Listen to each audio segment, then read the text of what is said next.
بسم اللہ الرحمن الرحیم بسم اللہ الرحمن الرحیم وعن اکمال الدین عن محمد بن فضیل عن الرضا علیہ السلام۔ موضوع ہمارا چل رہا تھا مسئلۃ الانتظار، کہ اللہ کی آخری حجت کا انتظار کرنا ہے، اور اس انتظار کے بارے میں خود پیغمبر نے کیا فرمایا، دیگر ائمہ نے کیا فرمایا۔ بحث نہیں تھی، فقط روایات ہم بیان کر رہے تھے کہ کس امام نے اس بارے میں کیا فرمایا، وہی سلسلہ ہے۔ صاحب اکمال الدین نے محمد بن فضیل راوی کے ذریعے نقل کیا کہ محمد بن فضیل نے امام رضا علیہ السلام سے یہ روایت نقل کی۔ راوی کہتا ہے سألتہ عن شیء من الفرج، کہ میں نے امام رضا علیہ السلام سے فرج کے بارے میں سوال کیا کہ وہ کون سی فرج ہے جس کے انتظار کا ہمیں حکم دیا گیا ہے۔ فقال، امام نے فرمایا الیس انتظار الفرج من الفرج، یعنی سوالی انداز میں، کیا انتظار فرج خود فرج نہیں ہے؟ یعنی امام فرمانا چاہتے تھے کہ یہ انتظار فرج بھی ایک فرج ہے، ٹھیک ہے جی، ایک قسم کی کشادگی ہے۔ فرمایا ان اللہ عز وجل یقول فانتظروا انی معکم من المنتظرین۔ یہ پوری آیت آقا جان ہے سورہ اعراف آیت نمبر 71۔ قد وقع علیکم من ربکم رجس وغضب اتجادلوننی فی اسماء سمیتموها انتم وآباؤکم ما نزل اللہ بها من سلطان فانتظروا انی معکم من المنتظرین۔ یہ ہے آیت مجیدہ جہاں سے انہوں نے کہ فرمایا تم انتظار کرو، میں بھی تمہارے ساتھ انتظار کرتا ہوں۔ خوب، ہمارا محل شاید فقط یہ تھا کہ ائمہ نے اس انتظار فرج کے بارے میں خود بیان فرمایا ہے، یہ کوئی ہمارا بنایا ہوا نظریہ نہیں۔ دوسری روایت بھی اکمال الدین سے امام رضا علیہ السلام سے روایت نقل کی۔ امام نے فرمایا ما احسن الصبر و انتظار الفرج، کتنا بہترین ہے صبر کرنا اور انتظار فرج۔ آگے فرمایا اما سمعت قول اللہ تعالی، کہ تو نے قرآن مجید میں اللہ تبارک و تعالیٰ کے فرامین نہیں سنے کہ جس میں خود خدا فرماتا ہے فارتقبوا انی معکم رقیب۔ یہ ہے سورہ ہود آیت نمبر 93۔ وَيَا قَوْمِ اعْمَلُوا عَلَى مَكَانَتِكُمْ إِنِّي عَامِلٌ سَوْفَ تَعْلَمُونَ مَنْ يَأْتِيهِ عَذَابٌ يُخْزِيهِ وَمَنْ هُوَ كَاذِبٌ وَارْتَقِبُوا إِنِّي مَعَكُمْ رَقِيبٌ۔ یہاں پر بھی وہی معنی ہے کہ تم انتظار کرو، میں بھی کرنے والا ہوں۔ اور دوسری آیت وہی جو پہلے بیان ہوئی وَانْتَظِرُوا إِنِّي مَعَكُمْ مِنَ الْمُنتَظِرِينَ۔ فرمایا امام نے فَعَلَيْكُمْ بِالصَّبْرِ، لہذا تمہارے اوپر ضروری ہے کہ صبر کرو۔ فَإِنَّهُ إِنَّمَا يَجِيءُ الْفَرَجَ عَلَى الْيَأْسِ، اللہ تبارک و تعالی فرج کو نا امیدی کے بعد لائے گا، جب لوگ نا امید ہو جائیں گے تب فرج آئے گی۔ فقد کان الذین من قبلکم، تم سے پہلے جو لوگ تھے اصبر منکم، وہ تم سے بھی زیادہ صبر کرنے والے تھے۔ ہمارا محل شاہد وہی ہے کہ امام نے انتظار الفرج کو خود بیان فرمایا، لہذا انتظار مہدی، انتظار فرج، آخری حجت خدا کی انتظار، خود پیغمبر اکرم اور ائمہ اس مسئلہ انتظار کو بیان فرما کر گئے ہیں۔ ایک اور روایت ہے، وہ بھی اکمال الدین میں ہے، عن ابی ابراہیم الکوفی، یہ کہتا ہے کہ بات درمیان سے پوری بات نہیں کی، جو یہاں ضرورت تھی وہ یہ فرمائی۔ ابراہیم کوفی کہتا ہے فقال علی ابو عبداللہ علیہ السلام، کہ امام جعفر صادق علیہ السلام نے مجھے خطاب کر کے کچھ باتیں فرمائیں، الی ان قال، حتیٰ کہ یہ بھی مجھے فرمایا، المنتظر للثانی عشر، کہ جو اللہ کی اس آخری حجت یعنی 12ویں امام کا انتظار کرنے والا ہوگا، المنتظر جو انتظار کرنے والا ہے، کالشاہر سیفہ، وہ شخص اس شخص کی طرح ہے کہ جس نے اپنی تلوار کو برہنہ کیا ہوا ہے، یعنی تلوار نیام سے نکالی ہوئی ہے، وَبَيْنَ يَدَيْ رسول اللہ، اور پیغمبر اکرم صلی اللہ علیہ وآلہ وسلم کے سامنے، یذب عنہ، دشمن سے پیغمبر کا دفاع کر رہا ہے۔ جو 12ویں جانشین پیغمبر کا انتظار کرے گا، گویا وہ پیغمبر کا دفاع کرنے والوں میں سے اس کی اجر اور ثواب ہے۔ تو بس مسئلہ انتظار ہمارا نہیں، ائمہ بیان کر کے گئے۔ شیخ طوسی رحمۃ اللہ علیہ اپنی کتاب الغیبہ میں یوں فرماتے ہیں، روایت کرتے ہیں ابی عبداللہ علیہ السلام کہ امام جعفر صادق علیہ السلام نے فرمایا کہ قال رسول اللہ، کہ پیغمبر اکرم صلی اللہ علیہ وآلہ وسلم نے بیان فرمایا، امام جعفر صادق نے پیغمبر اکرم صلی اللہ علیہ وآلہ وسلم سے ناقل کیا، کیا کہ پیغمبر نے فرمایا سیاتی قوم من بعدکم، جو حاضرین محفل تھے ان کو خطاب کر کے، کہ تمہارے بعد ایک ایسی قوم آئے گی، ایسے لوگ بھی آئیں گے، الرجل الواحد منہم لہو اجر 50 منکم، کہ اس قوم کے ایک فرد کا اجر و ثواب تم جو موجود بیٹھے ہو تم میں سے 50 لوگوں کے اجر کے برابر ہوگا، یعنی جو نیکی تم 50 بندے مل کر کرو تو جو اس کا اجر ہوتا ہے ان میں سے ایک بندے کا اجر اتنا ہوگا۔ قالو، جو حاضرین محفل تھے انہوں نے فوراً عرض کی، یا رسول اللہ نحنو کننا معکا ببدر واحد وحنین، کہ جناب ہم آپ کے ساتھ بدر میں تھے، ہم آپ کے ساتھ احد میں، ہم آپ کے ساتھ حنین میں، نازل فینا القرآن، ہمارے بارے میں آیات نازل ہوئی ہیں، تو یہ کیسے ہو سکتا ہے کہ ہمارے 50 کے اجر کے برابر اس قوم کے ایک کا اجر ہوگا؟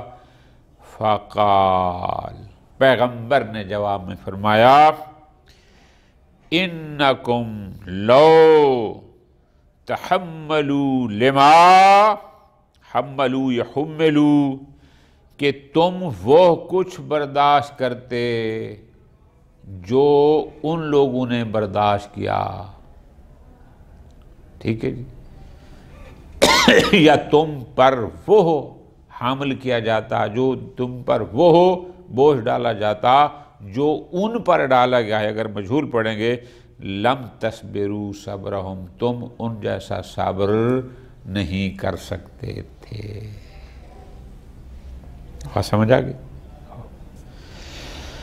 وعن غیبت النعمانی عن ابی بصیر، اس نے بھی ابو بصیر سے روایت کی کہ ابو بصیر نے امام جعفر صادق علیہ السلام سے نقل کیا کہ انہو قال ذات یوم، ابو بصیر کہتے ہیں کہ امام جعفر صادق علیہ السلام نے ایک دن ارشاد فرمایا، الا اخبرکم بما لا يقبل اللہ عز وجل من العباد عملا الا بہ، کہ آج میں تمہیں وہ چیزیں بیان کرتا ہوں کہ ان کے بغیر اللہ تعالی بندوں کے کسی عمل کو قبول نہیں فرماتا۔ اللہ اس عمل کو قبول فرماتا ہے جو ان صفات اور ان عقائد اور نظریات کے ساتھ ہو۔ وہ کیا ہیں؟ فقلت بلا، راوی کہتے ہیں میں نے گزارش کی بیان فرمائیں وہ کون سی چیزیں ہیں جن کے بغیر اللہ عبادات بندے کے اعمال کو قبول نہیں کرتا۔ امام نے فرمایا، شہادت ان لا الہ الا اللہ وان محمدا عبدہ ورسولہ، سب سے پہلے توحید اور رسالت کی گواہی دے گا تو اس کے اعمال قبول۔ والاقرار، نمبر 2 وہ اقرار کرے کیا؟ بما امر اللہ، ہر وہ چیز جس کا اللہ نے حکم دیا اس کا اقرار کرے، اور والولایت لنا، ہماری ولایت کا اقرار کرے، والبرات من اعدائنا، ہمارے دشمنوں سے برات کا اظہار کرے کہ وہ یہ عقیدہ رکھتا ہو، یہ اعتقاد ہو کہ دشمنان اہل بیت سے میرا کوئی تعلق نہیں۔ یعنی ائمتاً خاص، یعنی ان ائمہ خاصہ کی ولایت اور اس کے دشمنان سے ہر ایک کی بات نہیں ہے، بات ہے لنا اور آدانا، یعنی ائمہ خاصہ۔ والتسلیم لہم، ان ائمہ کے سامنے سر تسلیم خم کرے، ان کے حکم کو قبول کرے۔ والورا والاجتہاد، تقوی و پرہیزگاری، کوشش، والطمانینہ، اطمینان، اور آخر میں فرمایا والانتظار للقائم، اور قائم کا انتظار۔ اب ہمارا محل شاہد یہ والا جملہ ہے کہ امام جعفر صادق علیہ السلام فرماتے ہیں کہ اللہ بندے کے عمل کو قبول نہیں کرتا جب تک یہ نہ ہوں ان میں سے ایک ہے الانتظار للقائم، پیغمبر کے آخری جانشین اور آخری حجت الہیہ کی انتظار کرنا۔ یہ انتظار قبولیت عمل کے لیے ضروری ہے۔ ثم قال، پھر امام نے فرمایا انا لنا دولتاً، کہ ہماری حکومت ہے، لیکن یجیء اللہ بہا اذا شاء، جب اللہ چاہے گا وہ ہماری حکومت قائم کرے گا۔ حکومت ہماری آنی ہے لیکن کب آنی ہے؟ جب اللہ چاہے گا۔ پھر آگے امام نے فرمایا من سرّا ان یکون من اصحاب القائم، جس بندے کو یہ خوشی ہے، جو اس بات پر مسرور ہے، جو یہ چاہتا ہے، جو پسند کرتا ہے کہ وہ بھی قائم کے اصحاب میں سے ہو، کہ اس کو 12ویں کے اصحاب میں شمار کیا جائے، پھر کیا کرے؟ فَلْيَنْتَظِرْ، انتظار قائم کرے۔ ایک، پھر انتظار کا بعد بیٹھ نہ جائے، وَلْيَعْمَلْ بِالْوَرَعِ، تقوی کے ساتھ اعمال کو انجام دے، ورع پرہیزگاری کے ساتھ، وَمَحَاسِنِ الْأَخْلَاقِ، اچھی عادات کے ساتھ، ہوا منتظر، یہ حقیقی منتظر ہے جو تقوی کے ساتھ اعمال کو انجام دے، اچھی عادات کے ساتھ اپنے تمام امور کو انجام دے، یہ ہوا منتظر، یہ وہ منتظر حقیقی ہے۔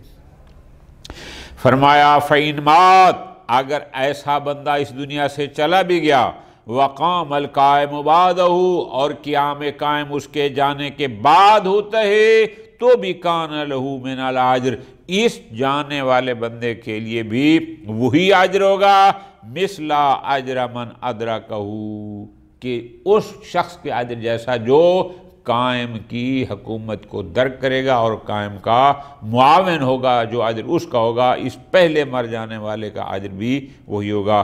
فرمایا فجدو، کوشش کرو، وانتظروا، انتظار قائم، انتظار فرض کرو، ہنیئا لکم، تمہارے لیے مبارک ہو، پربرکت ہو، ایتھا الاصابۃ المرحومہ، اے مرحومہ گروہ، یعنی اے وہ لوگ جو کہ ہم سب امت مرحومہ ہیں جن پر رحمت خدا ہے۔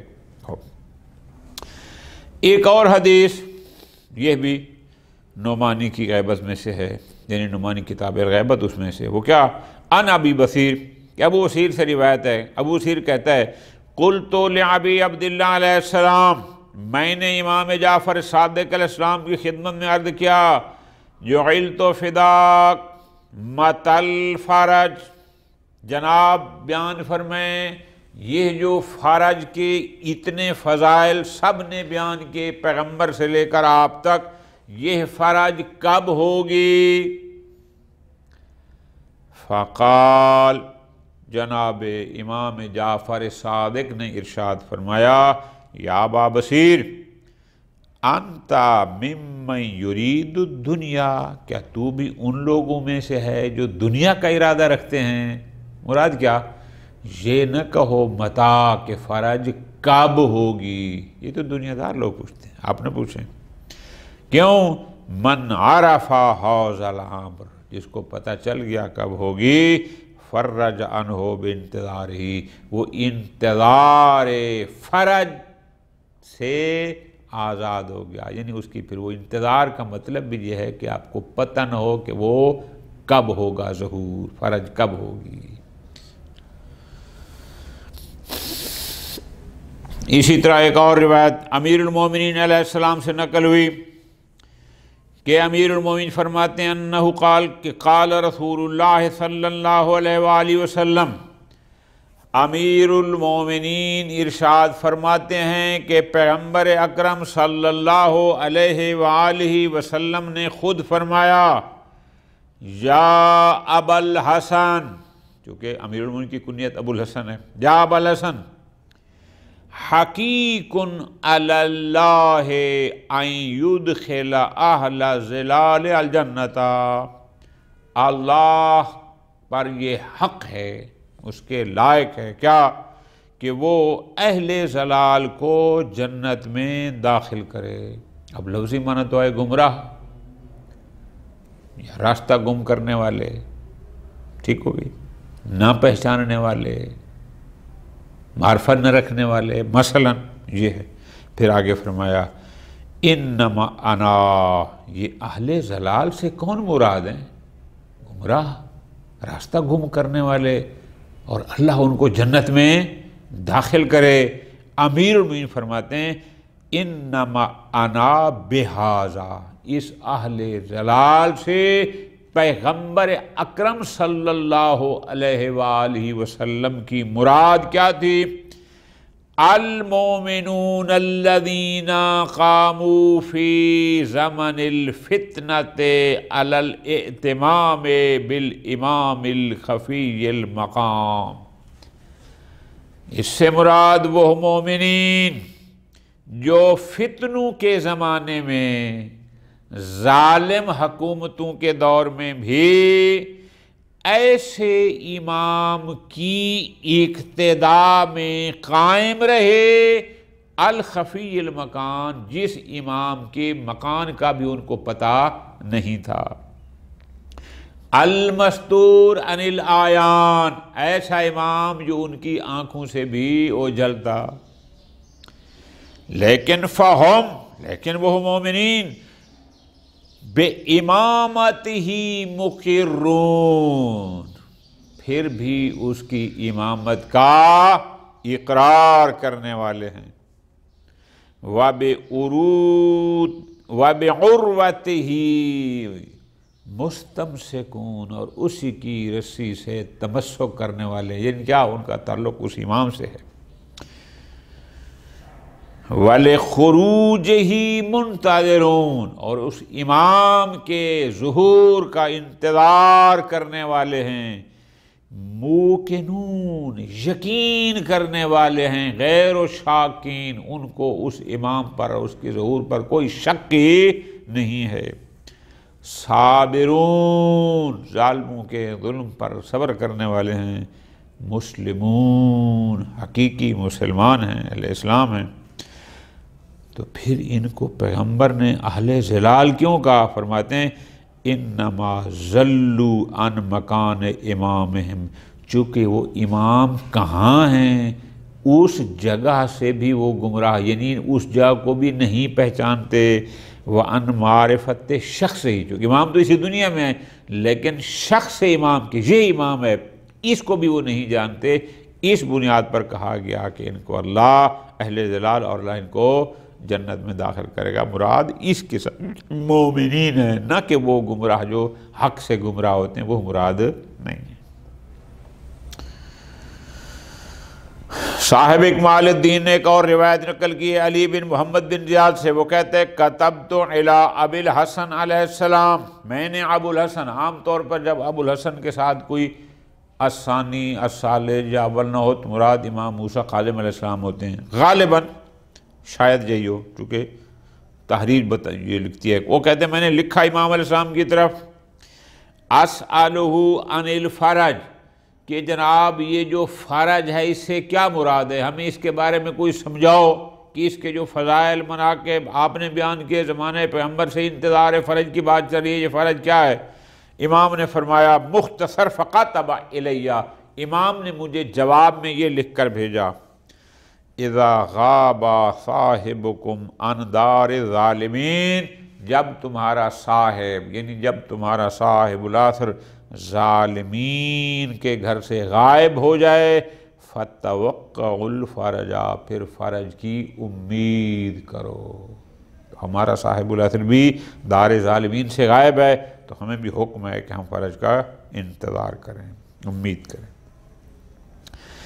وعن اکمال الدین عن ابی بصیر، اسی طرح اکمال الدین میں ایک اور روایت ہے، ابو بصیر نے کہا، وہ کہتے ہیں کہ قال صادق جعفر ابن محمد، کہ امام جعفر صادق علیہ السلام نے یہ فرمایا،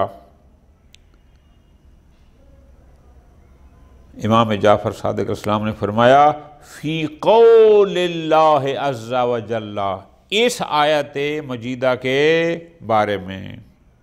اچھا جی، وہ آیت کیا تھی؟ وہ آیت یہ ہے، انہوں نے ایک حصہ لکھا ہے،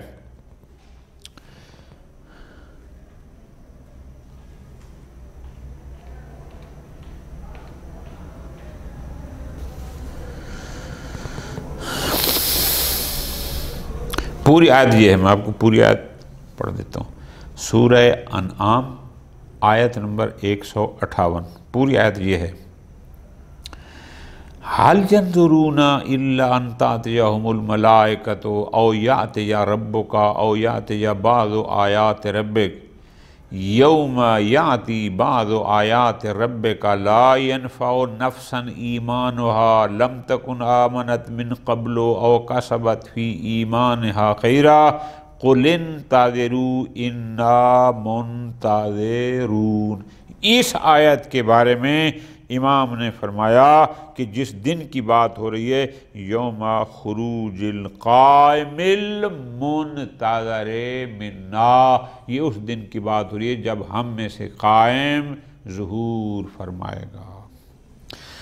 ثم قال، اور پھر امام نے فرمایا، اے ابو بصیر، طوبی لشیعۃ قائمنا، خوشخبری ہے ہمارے قائم کے شیعہ کے لیے، یعنی اس کے گروہ کے لیے، اس کو ماننے والوں کے لیے، کہ المنتظرین لظہورہ فی غیبتہ، جو اس کی زمانہ غیبت میں اس کے ظہور کی انتظار کرنے والے ہیں، المطیعین لہ فی ظہورہ، اور جب وہ ظہور فرمائیں گے تو وہ اس کے اطاعت کرنے والے ہوں گے۔ اولئک اولیاء اللہ، یہ لوگ اولیاء خدا ہیں، الذین لا خوف علیہم ولا هم یحزنون۔ صلی اللہ علی محمد وآل محمد۔